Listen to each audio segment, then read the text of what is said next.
और आज मुख्यमंत्री से मिलने का समय मांगा है और पूछना चाहते हैं कि जिस प्रधानमंत्री को आपने हजारों हजार डीएनए के सैंपल भेजे थे, बिहारी अस्मिता का आपने उनको चैलेंज किया था, वही बिहारी आज आप नौजवान नौकरी मांग रहे हैं। क्या आप दिल्ली जाके उनसे कहेंगे कि बिहार के नौजवानों को 20 लाख नौकरी दीजिए? जो पीएसयू थे बंद कर दिए, सरकारी नौकरी में लगातार गिरावट आ रही है, उद्योग और निवेश हो नहीं रहा, नए रोजगार आएंगे कहां से? अर्थव्यवस्था को दुरुस्त करने के लिए एक संकल्प चाहिए, एक दृढ़ संकल्प चाहिए। नमस्कार, दर्श न्यूज देख रहे हैं आप और मैं हूं आपके साथ दक्षा प्रिया। पटना पहुंचे कांग्रेस के वरिष्ठ नेता और राजस्थान के भावी सीएम सचिन पायलट ने पलायन रोको नौकरी दो यात्रा को लेकर के क्या कुछ कहा है।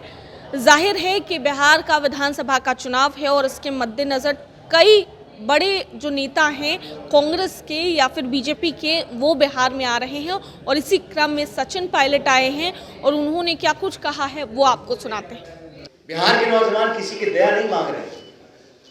वो इतना चाहते हैं कि रिश्वत और पैसा देकर पेपरों को आउट ना किया जाए, भेदभाव करके नौकरियों का आवंटन ना किया जाए, प्रतिस्पर्धा हो लेकिन पारदर्शी तरीके से हो। नौजवान नौकरी मांगे हैं, सरकार को कोई चिंता नहीं है, सत्ता में रहने की उम्मीद हर राजनीतिक दल को होती है और मैं इसको बुरा नहीं मानता हूं,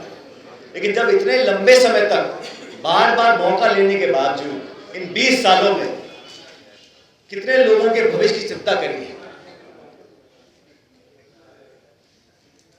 आज लाखों लाख नौजवान बिहार के संभावनाओं को समाप्त होते देख अलग अलग राज्यों में जाते हैं। हम लोगों ने जवाबदेही तय करने के लिए इस यात्रा को निकाला। 26 दिन तक इस भीषण गर्मी में इस सैकड़ों नौजवान चले और आज मुख्यमंत्री से मिलने का समय मांगा है और पूछना चाहते हैं कि जिस प्रधानमंत्री को आपने हजारों हजार डीएनए के सैंपल भेजे थे, बिहारी अस्मिता का आपने उनको चैलेंज किया था, वही बिहारी आज आप नौजवान नौकरी मांग रहे हैं। क्या आप दिल्ली जाके उनसे कहेंगे कि बिहार के नौजवानों को 20 लाख नौकरी दीजिए? जो पीएसयू थे बंद कर दिए, सरकारी नौकरी में लगातार गिरावट आ रही है, उद्योग और निवेश हो नहीं रहा, नए रोजगार आएंगे कहां से? अर्थव्यवस्था को दुरुस्त करने के लिए एक संकल्प चाहिए, एक दृढ़ संकल्प चाहिए, एक निश्चित दिशा चाहिए और रोजगार उत्पन्न करना मैं समझता हूं हर सरकार की प्राथमिकता होनी चाहिए। कि बिहार के लोग बहुत समझदार हैं, बहुत लंबे समय से वो राजनीति, जाति, बिरादरी, धर्म के नारे पर अपना वोट देते आए होंगे, लेकिन आज बिहार के लोग समझ गए हैं कि कौन वोट लेने के बाद वादा खिलाफी करता है। इस यात्रा से हमने राहुल गांधी से प्रेरणा ली है। राहुल गांधी जी, खड़गे जी, हमारी पूरी पार्टी, अभी 2 दिन पहले हम लोगों ने अधिवेशन किया है अहमदाबाद के अंदर और वहां पर स्पष्ट रूप से हम लोगों ने अपने प्रस्ताव में भी अनुमोदन किया है और नौजवानों के भविष्य की चिंता कांग्रेस पार्टी के लिए एक बहुत बड़ा मुद्दा है। इसको बार बार हम लोग रेखांकित करते हैं अपनी पार्टी के अंदर और देश भर में, क्योंकि युवा का जब समय निकल जाता है, कोई बच्चा बच्ची ओवर एज हो जाते हैं, तो फिर उसको कोई भरपाई नहीं कर सकता है और युवाओं को अगर भविष्य में रोजगार नहीं मिलेगा, नौकरियां नहीं मिलेंगी और मैंने जैसे पहले कहा, भविष्य की संभावनाओं में नौजवानों का विश्वास अगर खत्म हो गया, व्यवस्था में, प्रणाली में, प्रक्रिया में अगर विश्वास और अपना कायम नहीं कर पाएंगे तो आगे कैसे बढ़ेंगे? तो बिहार के लोगों से मैं अपील करना चाहता हूं कि ऐसे लोग, ऐसे दल, ऐसी विचारधारा को अपना आशीर्वाद दें जो नौजवानों के लिए कुछ करना चाहते, कर दिखा सकते हैं। आपके पास मौका ना हो, आप विवश हो, आप लाचार, मैं समझ सकता हूं, पूरी ताकत आपके पास, सरकार आपके पास, सरकार आपके दम पर चल रही है, केंद्र की सरकार, और फिर भी हम नौजवानों की देखरेख नहीं कर सकते, ये बड़े दुख की बात है। मैं तमाम नौजवानों को जो अनेकों जिलों से निकलकर आज पटना आए हैं, उन यात्रियों को धन्यवाद करना चाहता हूं कि आप एक एक जो यात्री है वो हजारों लाखों नौजवान बिहार के उनके अरमानों को लेकर चला है और हम कांग्रेस पार्टी के लोग आज आप सबके माध्यम से आश्वासित करना चाहते हैं जनता को, प्रदेश के लोगों को, मतदाताओं को, कि हम नौजवानों को, हर जाति बिरादरी का, कोई व्यक्ति हो, किसी बिरादरी, धर्म, समाज का हो, नौजवान की भविष्य को बेहतर करने के लिए हमारी पार्टी संकल्पित है। राहुल गांधी जी, प्रियंका जी, खड़गे जी, हम सब लोग, कांग्रेस का दल, जितने नेता आपके सामने बैठे हैं, हमारी पहली और सबसे महत्वपूर्ण प्राथमिकता नौजवान का रोजगार होगा, लेकिन हम लोग पीछे नहीं हटेंगे। इन मांगों को लेकर सरकार पर दबाव बनाएंगे, चाहे केंद्र की सरकार हो चाहे राज्य की सरकार हो। लेकिन जिन जिन साथियों ने यात्रा में अपना योगदान दिया, मैं उनका धन्यवाद करना चाहता हूँ। और हम सब लोग आज, सुप्रिया जी, हम सब इस यात्रा का समर्थन करने के लिए आखिरी दिन समापन है, उदय जी और गौरव जी हमारे साथ आए हैं। पहला तो आज महात्मा ज्योतिबा फुले की जयंती है, आप सबके माध्यम से पूरे देश को बधाई।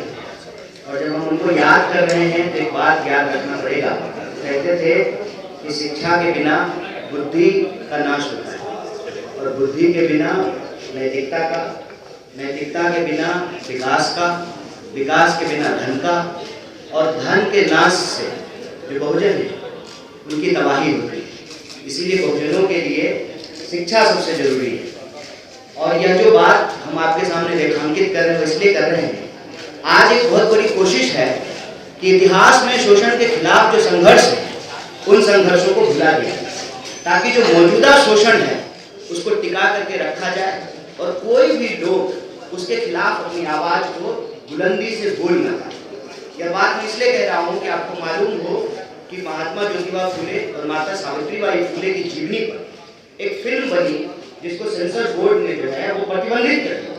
तमाम प्रोपेगेंडा फिल्में बनती हैं, अलग अलग फाइल, पता नहीं कौन कौन सा फाइल निकल रहा है, लेकिन जो हमारा शोषण के खिलाफ संघर्ष का इतिहास है उसको नहीं दिखाने दिया जाता, ताकि हम चुपचाप बर्दाश्त करते रहें पलायन को, गरीबी को, बेकारी को, आसमान छूती महंगाई को, अव्यवस्था को, और इसके खिलाफ कोई आवाज नहीं बुलंद है। तो यह जो पलायन रोको नौकरी को यात्रा है, यह यात्रा इतिहास के हमारे शोषण के खिलाफ संघर्षों को जोड़ना और मौजूदा समय में जो शोषित, वंचित, पीड़ित लोग हैं, किसी भी जाति के गरीब लोग, दलित, पिछड़े, अति पिछड़े, महिलाएं, आदिवासी, किसान, मजदूर, बिहार के आम आवाम के सवाल को उठा सकें। और यह यात्रा विभिन्न जिलों से होते हुए आज पटना पहुंची है, और वही अपना हक की बात करने के लिए हम आज मुख्यमंत्री जी से मिलने का प्रयास करेंगे। इस यात्रा के दौरान हम विभिन्न जिलों से जब गुजरे तो लगभग 1 लाख प्रभावित वर्ग के छात्रों और नौजवानों से मिले। हर जिले में प्रेस कॉन्फ्रेंस हुई और वो उस जिले का जो स्थानीय मुद्दा था उसको हम लोगों ने उठाया है। आज हम उम्मीद करते हैं कि बिहार के मुखिया जो बिहार की आवाज है, जो बिहार की मांग है, उसको सुनेंगे और उसका समाधान निकाल करके बिहार प्रगति के रास्ते पर, समानता और बराबरी के रास्ते पर, न्याय के रास्ते पर आगे बढ़ेगा। अवस्था, गरीबी, लाचारी, अविश्वास, जिस जिले, गांव, देहात में लोगों को मन में विश्वास नहीं है कि हम 2 जून की रोटी कमा सकते हैं, BA करने के बाद भी नौकरी के नाम पर छलावा मिलेगा, अधिकार के नाम पर लाठी मिलेगी, तो मजबूरन बच्चों का पेट पालने के लिए जो लोग प्रदेश छोड़कर जाते हैं। और शकील भाई सही कह रहे थे, पूरे देश में आज बिहार के लोग जाकर मजदूरी का काम करते हैं, लेबर का काम करते हैं, छोटे मोटे रोजगार ढूंढते हैं। ये परिस्थिति क्यों पैदा हुई? ये 1-2 दिन में नहीं बनी है, सालों साल तक बिहार के साथ जो भेदभाव हुआ, बिहार के शासकों ने यहाँ जो नौजवानों की अनदेखी करी, 2 पीढ़ियां निकल गई और आज ये हालात बन गए हैं कि पूरे बिहार के नौजवान अपना भविष्य अंधकार में देखते हैं। और ये बहुत दुख की बात है। बिहार हिंदुस्तान के सबसे युवा राज्यों में से एक है